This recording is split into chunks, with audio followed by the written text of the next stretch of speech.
안녕하십니까, 신진섭입니다. 오늘은 여러분들과 그 9번째 시간 됩니다.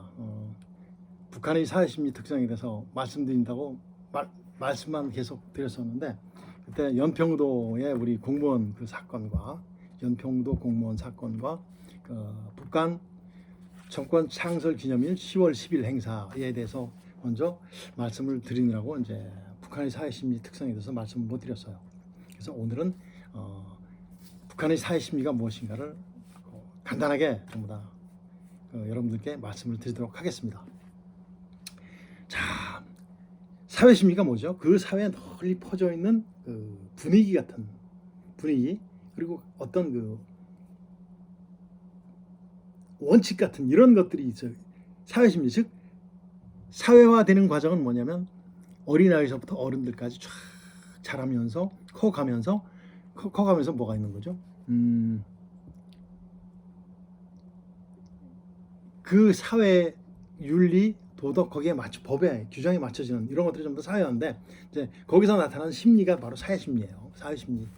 북한의 사회심리 특성을 알기 전에는 북한이 어떻게 그 인적 구성 요소가 되어 있는가를 먼저 알아야지 북한의 사회심리 특성이 이렇게 되겠구나를 알 수 있습니다. 6.25 전쟁이 언제 끝나냐면 1953년 7월에 끝나죠. 그 이후에 대한민국 나름대로, 북한 나름대로 어떻게 아마 또 다시 한번 뭐 전쟁을 해서 어떻게 북한은 적화 통일, 우리는 자유민주주의 북진 통일을 준비하고 있었을 겁니다. 그러는 과정에서 1953년 말서부터 4년 초 이때 북한에 김용순이라는 사람이 등장을 해요. 김용순, 김일성의 오른팔이죠. 아주 브레인입니다, 브레인. 그 사람이 그 북한 주민들을 완전히 분류를 해요. 아주 하나부터 쫙 분리하면서 그 출신 성분을 따져 전부 다 분류를 해요. 그래가지고 이제 분류를 하는데 어떻게 분류하냐면 북한 정권에 유리한 출신 성분이 있다. 분류합니다. 12개를 뽑아내요. 이것이 바로 뭐냐? 핵심 계층이에요. 그 다음에 이제 북한 정권에서 그 우리한테 도움이 물론 되겠지만 핵심 계층보다는 많이 되지 않지만 그래도 있어야 된다. 이런 계층을 기본 계층이라고 해요. 그래가지고 이 계층은 아마 출신 성분이 9개 정도 될 겁니다. 9개. 핵심 계층은 12개고. 그 다음에 이제 우리 남북 전쟁을 해 봤을 당시에 정말 우리한테 도움이 안 됐다. 그런 계층은 이제 적대 계층, 즉 복잡하다. 복잡 계층을 분리를 하는데 33개의 계층에 33개의 그 출신 성분을 구분합니다. 그래서 먼저 핵심 계층을 말씀드리면 12개 계층이 있어요. 12개 출신 성분이 있는데 당 간부 가족, 8.15 이후입니다. 당 간부 가족, 그 다음에 군 간부 가족, 전쟁 이후에 지식인들 있잖아요. 8.15 이후, 8.15 그때 또 전쟁하면서 한국에서 많은 어떤 사람들을 납치하고 막 지식인들 납치하잖아요. 이런 지식인들을 북한의 핵심 계층에서도 아주 상에 포함시킵니다. 그리고 이제 전사자 가족, 6.25 때 전사자 가족, 그 다음에 이제 피살자 가족, 혁명 유가족이라고 이제 나라를 위해서 싸운 사람들을 혁명 유가족이라고 하는데 그 사람들, 그리고 상위 군인, 다친 사람들, 이런 사람들을 중간으로 이제 갖다 놔요. 그리고 가장 불만이 많았던 계층이 누굴까요?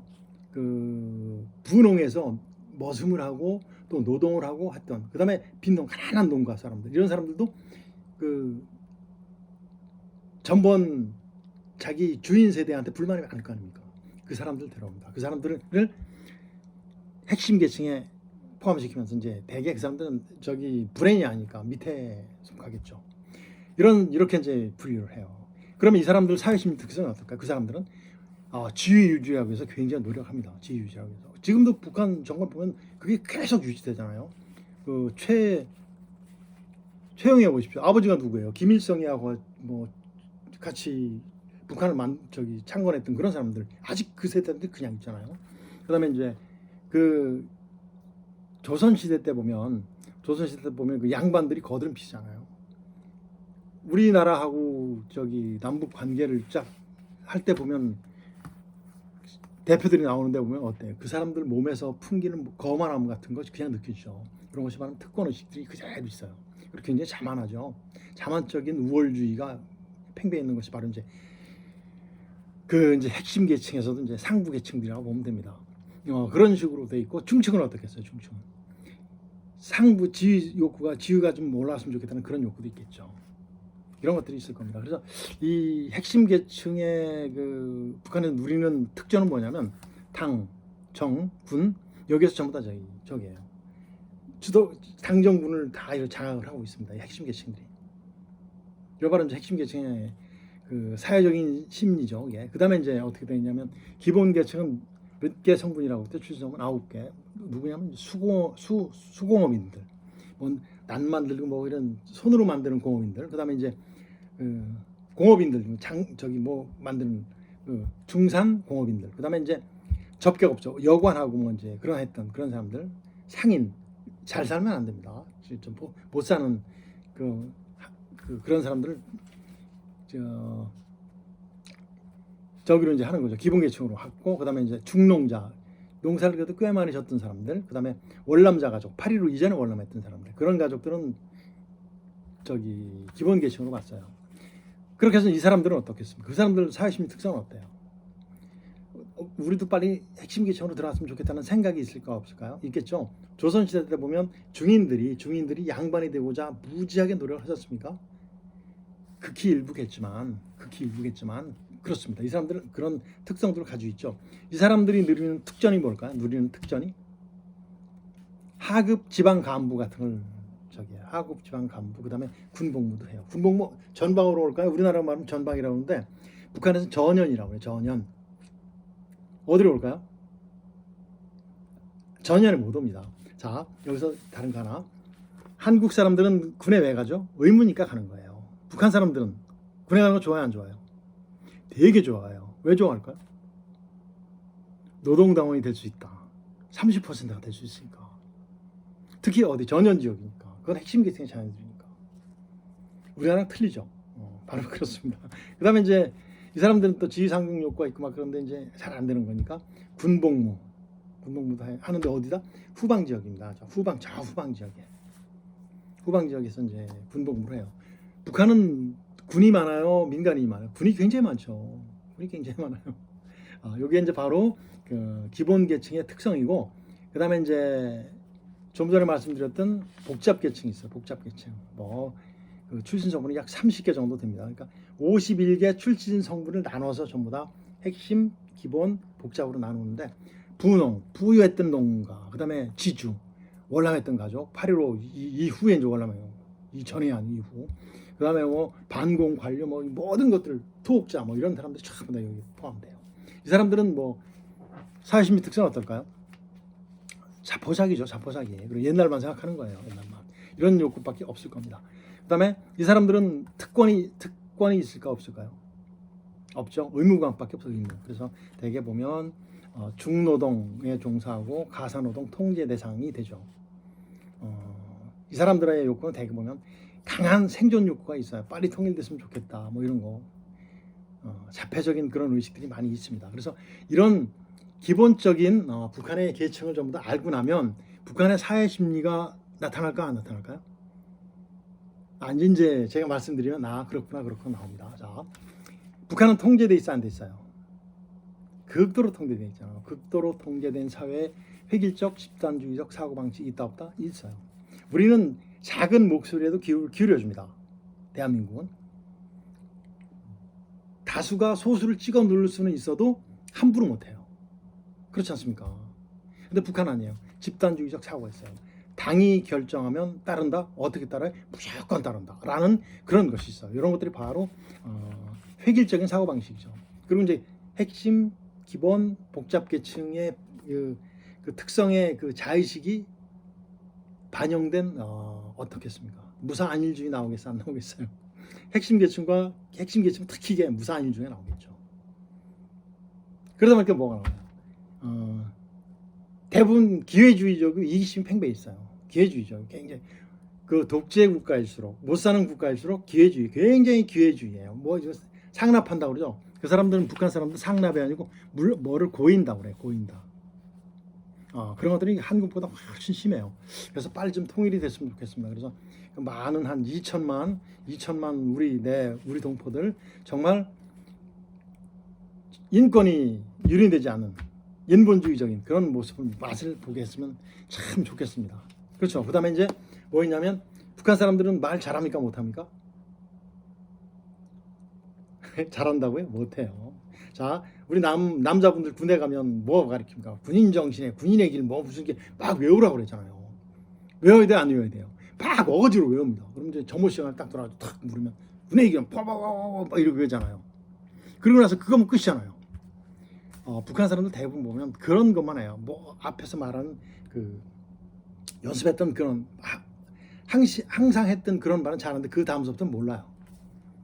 탈북하신 분들 보면 그렇잖아요. 맨 옛날 얘기밖에 못하잖아요. 뭐 생각해서 얘기하는 그런 것들이 없잖아요. 이런 것들이 바로 뭐냐면 자기 표현 방식이 아주 소극적이고 피동적이다 이렇게 볼 수 있어요. 그리고 이제 사회화 과정에서 이제 이렇게 어린아이서부터 어른까지 될 때까지 쫙 어떻게 됩니까? 이제 거기서 이제 북한의 법 규정, 뭐 사회 모든 이런 것들을 배우는 것이 사회화잖아요. 그 사회화 과정에서 우리 엄마 아버지의 계층이 뭐였음에 따라서 우리가 어디 나가서 하는 것들이 다 틀리잖아요. 평양 사는 사람들, 그다음에 남포, 평양은 특별시잖아요. 남포, 개성 여기에 사는 사람들은 핵심 계층이라고 보시면 돼요. 그 나머지에 사는 사람들은 기본 계층, 그 양강도, 자강도, 국경 지역에 사는 사람들은 중앙진 뭐 이런 데 사는 사람은 되게 이제 복잡 계층으로 보면 됩니다. 그렇죠. 그래서 이제 이런 북한이 참 주민들을 통제했던 것이 바로 뭐냐면 계층으로 통제를 해요. 그런데 북한 주민들은 자기가 나는 핵심 계층이야, 기본 계층이야, 복잡 계층이 알아 몰라요. 몰라요. 탈북하신 분들한테 물어보십시오. 무슨 계층이에요? 모릅니다. 우리가 추정만 할 뿐이에요. 저분들은 저 사람은 탈북한 저 사람은 북한에서 근무하는 곳이 평양이었다, 어디였다. 그러면 핵심 계층이에요. 그런 사람들 거의 없잖아요. 거의 없어요. 제가 이제 양강도 자강도 있던 그런 사람들이 많이 오죠. 그런 분들이 많이 와죠. 정말 안타깝죠. 그런 거 봤을 때. 그래서 그리고 이제 핵심 계층 분류를 해서 주민들을 통제합니다. 그다음에 심리학 이론 중에서 조건 형성이 있어요. 조건 형성 이론. 학습 이론이죠. 그걸 가지고 통제합니다. 우리가 저기 서커스 같은 데 이렇게 보면 개, 고양이 뭐 이런 거 훈련시킬 때 어떻게 해요? 밥을 많이 주죠. 먹이를 많이 줘요. 조금 줘. 간식을. 아주 배고프게 줘요. 그러지 말거든. 북한 사회가 그렇잖아요.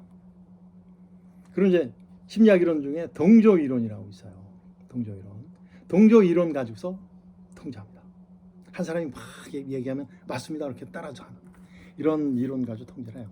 그래서 우리가 지금 살펴봤더니 북한의 사회심리 특성이 바로 이런 것입니다. 그래서 우리가 알아야 됩니다. 특히 우리 젊은 계층들이 알아야 돼요. 10대, 20대, 30대.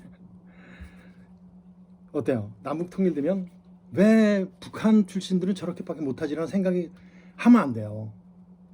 이런 세대였기 때문에 이럴 수밖에 없었다. 독일, 동독과 서독이 통일됐을 때도 마찬가지예요. 그게 와야 되는데 이제 한 세대가 지났다고 하지 않습니까? 지금은 거의 통일된 거라고 독일 분들도 얘기해요. 한 30년이 1세대인데 30년이 지나고 나니까 이제 되는 거예요. 전부 다 이제 자유민주주의 사상이 바뀌는, 인본주의 사상이 바뀌는 거예요. 그래서 우리도 북한 주민들의 특성이 이렇다, 사회심리 특성이 이렇다를 알고 나면 문화적, 심적으로 내 동포들에게 한 발짝 더 다가가는 그런 계기가 되리라고 생각합니다. 그런데 지금 보세요. 북한에서 보면 조성길 뭐 지금 우리 국회의원 하고 있는 그 태영호 씨인가 그런 분들 꽤 있잖아요. 그분들은 북한에서 핵심 계층입니다. 굉장히 높았던 분들인데 그분들이 한국에 와요. 대한민국으로 온다고. 그분들은 뭐를 맛본 분들이에요? 유럽에 가서 자유민주주의를 맛본 분들이에요. 인본주의 이를 맛본 분들이에요. 인권을 맛본 분들이에요. 그러니까 한국으로 와요. 굉장히 많은 분들이 와 있답니다. 우리는 이거 생각해야 돼요. 그리고 북한 주민들의 사회심리적 특성이 이렇구나. 빨리 통일이 됐으면 좋겠다 라는 생각을 해야 되고 그분들을 이해하기 위해서는 이런 특성도 알아야 됩니다. 자, 그래야지 문화적 심리적 통일이 더 한 발짝 가까워지지 않을까 이렇게 생각이 돼요. 자. 자, 오늘은 여기서 마치도록 하겠습니다.